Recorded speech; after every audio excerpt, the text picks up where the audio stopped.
आपको लगता है वीक बोन्स 50 प्लस एज की प्रॉब्लम है? सच ये है वो डैमेज 20s में ही शुरू हो जाता है, जिस एज में शायद आप अभी होगे। ज़्यादातर लोग ऑस्टियोपोरोसिस का नाम पहली बार तब सुनते हैं जब किसी के घर में एक्चुअली किसी इंसान को फ्रैक्चर हो गया होता है। तब डॉक्टर बोलता है बोन डेंसिटी लो है, या छोटी सी गिरावट में भी फ्रैक्चर हो जाता है, स्पाइन कंप्रेस होने लगती है और हिप्स वीक होने लगती हैं। और तब आपके मन में एक क्वेश्चन आता है, ये सब अचानक कैसे हो गया, या फिर ये सब शुरू कब हुआ?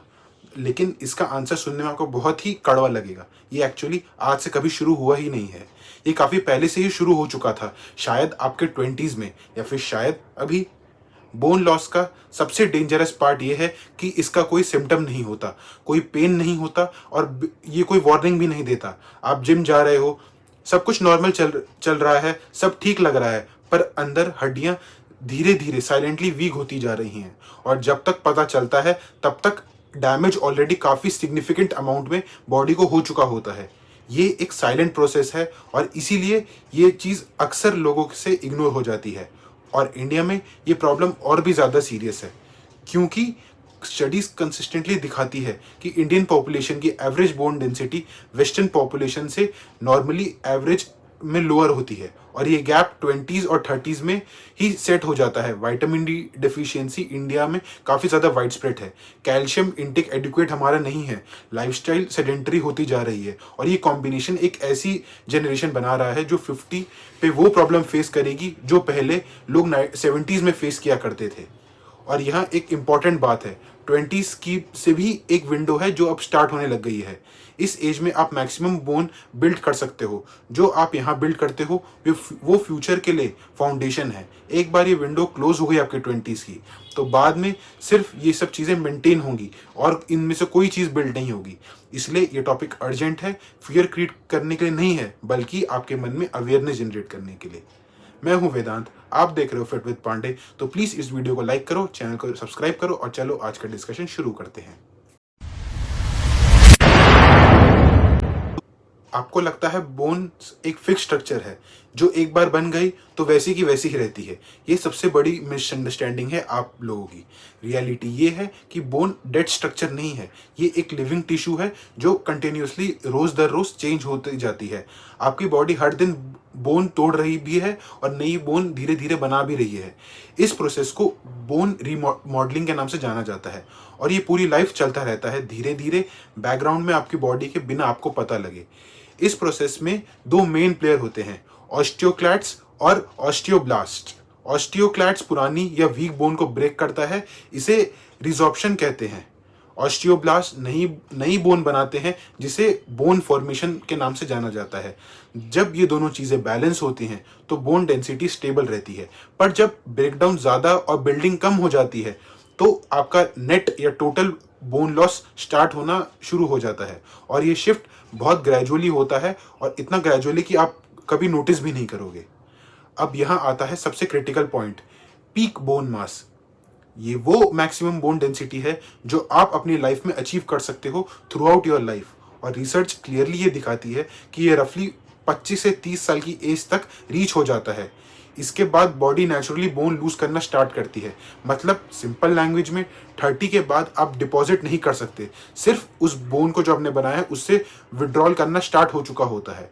और जितना आपने पहले बिल्ड किया है वही आपका बफर है आगे के डेकेड्स में, जो वो खींचता रहेगा आपकी बॉडी बोन से। और यहीं से अर्जेंसी आपकी बॉडी में स्टार्ट हो जानी चाहिए।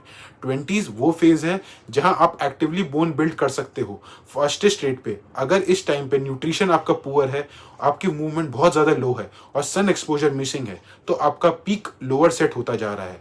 और एक बार पीक लो सेट हो गया तो बाद में उसको सिग्निफिकेंटली इंक्रीज करना पॉसिबल नहीं होता। उसके बाद सिर्फ स्लो डाउन ही कर सकते हो आपके बोन के लॉस को। तो आपका पॉइंट बहुत ज़्यादा सिंपल है, बोन स्टैटिक नहीं है पर विंडो लिमिटेड है, और जो अब हो रहा है वो डायरेक्टली फ्यूचर डिसाइड कर रहा है। इसलिए आपको अपनी बोन हेल्थ का ध्यान अभी से देना स्टार्ट करना पड़ेगा। इंडिया में बोन्स वीक एक्चुअली हो क्यों रही हैं, जबकि हमारे पास धूप भी है, खाना भी है और काफ़ी एम्पल ऑफ रिसोर्सेज भी हैं?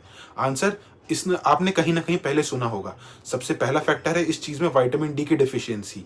ये कोई पैराडॉक्स नहीं है। इंडिया एक ट्रॉपिकल कंट्री है, हमारे देश में सनलाइट काफ़ी अबंडेंट है, फिर भी 70 से 90% अर्बन इंडियंस विटामिन डी के डिफिशियंट है। इसका रीज़न सिंपल है, हम सन में रहते ही नहीं है। सुबह घर से निकले, फिर डायरेक्ट ऑफिस पहुंच गए, पूरा दिन हम एक कम बंद दरवाजे में थे, इवनिंग में वापस इफेक्टिव यूवीबी एक्सपोजर जो विटामिन डी बनाता है वो हमें मिलता ही नहीं है। और बिना विटामिन डी के कैल्शियम एब्जॉर्ब होता ही नहीं है प्रॉपरली बॉडी में। मतलब जो आप खा रहे हो वो बॉडी एक्चुअली 100% तरीके से उस चीज़ को यूटिलाइज ही नहीं कर पा रही है। दूसरा है calcium intake. Traditional Indian diet में कैल्शियम सोर्सेज लिमिटेड हैं, अगर डेयरी रेगुलर नहीं है तो। दूध, दही, पनीर ये मेन सोर्सेज हैं कैल्शियम के। रागी, तिल जैसे ऑप्शन हैं, पर इन्हें रेगुलरली कंज्यूम कोई हम में से करता ही नहीं होगा। और जो यंग जनरेशन है, जो हॉस्टल लाइफ, जॉब या डाइट रिस्ट्रिक्शन में है, इनकी वजह से कैल्शियम इनटेक कंसिस्टेंसी और लो जाती जा रही है। प्रॉब्लम ये है कि डेफिशिएंसी उस टाइम हो रही है जब बॉडी को मैक्सिमम बोन बिल्ड करने की हैबिट होनी चाहिए, या वो टाइम है। तीसरा फैक्टर है हमारा डेली का लैक ऑफ मूवमेंट। बोन सिर्फ खाने से स्ट्रांग कभी नहीं होगी, बोन को स्ट्रांग करने के स्टिमुलस भी चाहिए। जब आप वॉक करते हो, रन करते हो या रेजिस्टेंस ट्रेनिंग करते हो, तब मसल बोन पे पुल करती है। ये एक सिग्नल देता है कि बॉडी को और स्ट्रांग बनाना है। पर सेडेंटरी लाइफस्टाइल में ये सिग्नल आपके बॉडी को और बोन को मिलता ही नहीं है। कोई लोड नहीं होता, कोई स्टिमुलस नहीं मिलता, जिसकी वजह से कोई ग्रोथ भी नहीं मिलती। ये एक नॉर्मल बायोलॉजी है। और एक और सटल लेयर, डाइट और क्वालिटी और हमारा लाइफस्टाइल एक कॉम्बो है जिसको डिग्रेड करता जा रहा है। High sodium intake calcium loss increase करता है, एक्सेसिव कैफीन एब्जॉर्प्शन पे इम्पैक्ट डालता है, लो प्रोटीन डाइट बोन मैट्रिक्स को वीक बनाती है। ये सब इंडिविजुअली आपको छोटे छोटे लगेंगे सुनने में, पर जब कंबाइन होते हैं, लो सन, लो कैल्शियम, लो मूवमेंट, पुअर डाइट, तब ये सब चीज़ें मिलकर एक कंपाउंडिंग इफेक्ट क्रिएट करती हैं। और वहीं इंडिया में एक्चुअली रोज़मर्रा की ज़िंदगी में हो रहा है। तो पॉइंट क्लियर है, प्रॉब्लम एक चीज़ से नहीं है, ये एक सिस्टम फेलियर है। और जब सिस्टम गलत है तब रिजल्ट आपका बहुत ज़्यादा प्रेडिक्टेबल है, जो कि डाउनवर्ड ग्राफ है। अगर आपको लगता है बोन्स सिर्फ कैल्शियम से स्ट्रांग होती है, तो आप आधी स्टोरी मिस ही कर रहे हो। बोन हेल्थ सिर्फ न्यूट्रिशन का टॉपिक नहीं है, ये आपके बॉडी के हॉर्मोन्स का भी गेम है। और ये पार्ट इंडिया में ऑलमोस्ट कोई डिस्कस करता हुआ मिलेगा ही नहीं आपको। बॉडी के अंदर कुछ हार्मोन्स डायरेक्टली डिसाइड करते हैं कि बोन बिल्ड होगी या फिर आपकी बॉडी में बोन ब्रेक होगी। और अगर ये इम्बैलेंस में है तो बेस्ट डाइट भी पूरा आपको कोई बेनिफिट देगी ही नहीं। सबसे पहला हार्मोन है एस्ट्रोजन। लोग इस हार्मोन को सिर्फ वुमेन हार्मोन की तरह ही समझते हैं, पर मेन में भी ये हार्मोन होता है, लेकिन लो क्वांटिटी में। एस्ट्रोजन का काम है बोन ब्रेकडाउन को कंट्रोल करना। जब एस्ट्रोजन लो होता है तो ऑस्टियोक्लास्ट एक्टिविटी यानी कि बोन ब्रेकडाउन बढ़ जाता है। इसीलिए मेनोपॉज के बाद वुमेन में बोन लॉस एक्सेलरेट होने लगता है।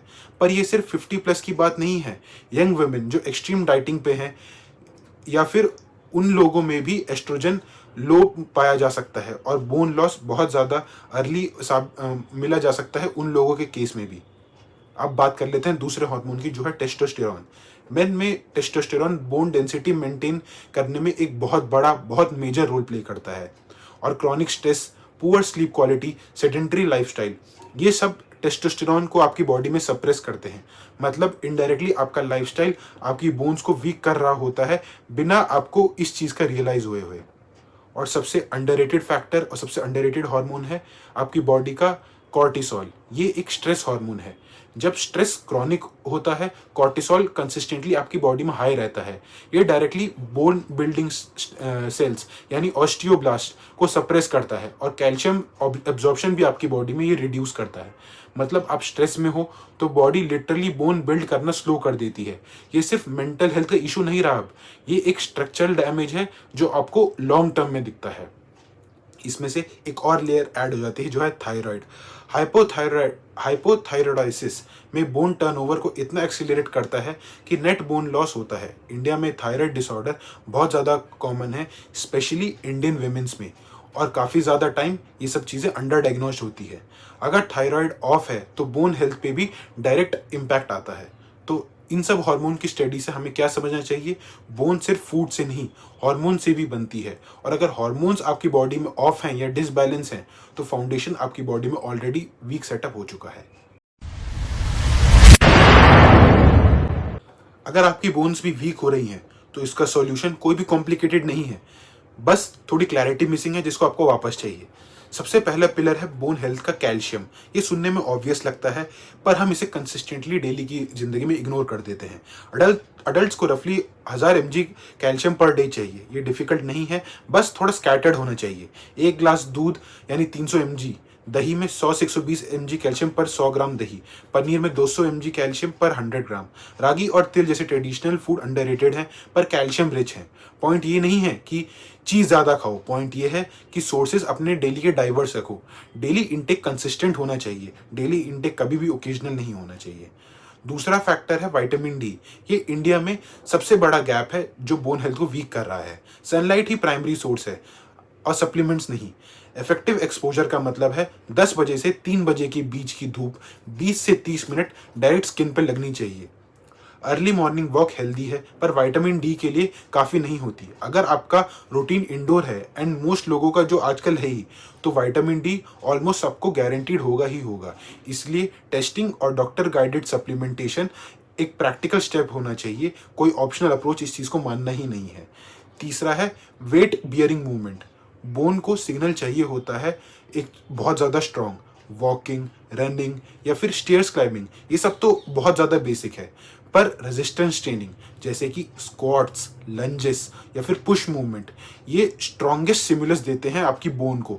स्विमिंग और साइकिलिंग अच्छे हैं फिटनेस के लिए पर बोन डेंसिटी के लिए बहुत लिमिटेड है, क्योंकि ये लोड नहीं देते आपकी बोन को। बोन यूज इट और लूज इट के प्रिंसिपल पे काम करती है, और अगर आप उसके लोड दोगे तो ही वो बोन बिल्ड होती रहेगी। और एक चीज़ जो लोग नॉर्मली इग्नोर कर देते हैं वो है प्रोटीन। बोन सिर्फ कैल्शियम का ब्लॉक नहीं है, उसका मैट्रिक्स कोलेजन से भी बना होता है जो कि प्रोटीन है। अगर प्रोटीन लो है तो स्ट्रक्चर आपकी बॉडी का हमेशा वीक ही रहेगा। तो रफली 1.2 से 1.6 ग्राम पर KG of body weight target होना चाहिए प्रोटीन का। इंडियन वेजिटेरियन डाइट्स में एक कॉमन गैप है और ये डायरेक्टली बोन हेल्थ पे भी इफेक्ट करता है। तो इन सब चीज़ों से आपका पॉइंट सिंपल है, बोन बिल्ड तब होती है जब आपका न्यूट्रिशन, मूवमेंट और सन ये सब एक साथ मिले। इनमें से एक भी कोई मिसिंग हो तो आपका पूरा सिस्टम बहुत ज़्यादा डिग्रेड हो जाएगा और आपकी बोन हेल्थ भी साथ साथ डिग्रेड होती रहेगी। प्रॉब्लम ये नहीं है कि लोग बोन हेल्थ इग्नोर करते हैं, प्रॉब्लम ये है कि उन्हें लगता है कि उनकी एज प्रॉब्लम है बल्कि बोन हेल्थ नहीं। इंडिया में बोन हेल्थ का कन्वर्जेशन ऑलमोस्ट हमेशा हम लोग 50 की एज के बाद ही डिस्कस करते होंगे।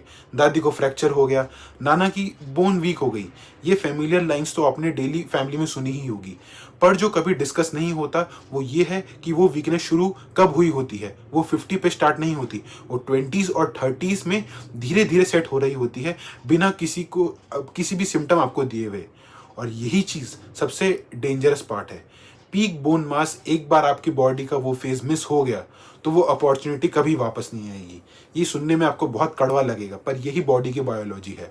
पर इसका दूसरा साइड इफेक्ट भी उतना ही इंपॉर्टेंट है। जो आप आज करते हो वो धीरे धीरे कंपाउंड होता रहता है। थोड़ी सी सन एक्सपोजर, थोड़ा बेटर कैल्शियम इंटेक और रेगुलर मूवमेंट, ये छोटी हैबिट्स 10 से 20 साल बाद ह्यूज डिफरेंस क्रिएट कर सकती है। एक स्ट्रॉन्ग स्केलेटन एक्सीडेंट नहीं होता, ये बिल्ट होता है धीरे धीरे, स्लोली। और एक प्रैक्टिकल स्टेप कि इन चीज़ों को गेस मत करो, पहले टेस्ट कराओ, जो रिजल्ट आएगा उस पर डिपेंड करो। अगर आप 20+ हो, एक बेसिक विटामिन डी टेस्ट कराओ, बोन हेल्थ इवेल्युएशन या फिर डेक्सा स्कैन कराओ। अगर एक्सेसिबल है तो एक बार कराओ बेसलाइन के लिए, डेटा क्लैरिटी देगा, इसमें गेस वर्क नहीं चलेगा। जब आपको पता होता है कि आप कहाँ स्टैंड करते हो तब आपके लिए आपकी बोन हेल्थ के हिसाब से डिसीजन लेना और बेटर होगा। ये वीडियो फियर क्रिएट करने के लिए नहीं बनाई गई, ये टाइमिंग क्लियर करने के लिए कि बोन हेल्थ कब बेटर होती है।